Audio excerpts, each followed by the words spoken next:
majibu. Jatend migao mar somo Julius Ogamba bende koro ramo ni migao mar somo birorakore kod midhiero mabende thoth jonyuol wacho ni okwako chenro mar rwako jopuonjre mag grade 10 e skunde mopogore opogore pacho kae. The placement of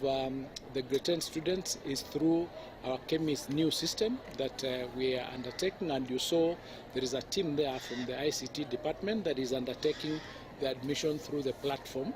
and that admission is linked to the headquarters, and various approvals are being done across the board. So you've seen it is a smooth exercise, it is ongoing, and even today, where there are those students who might want to transfer from one school to another, that process is being allowed, and various levels of approvals are taking place for that change to take place, so that we make it as smooth and as seamless as possible to the parents and the learners to be able to go to the schools of their choice.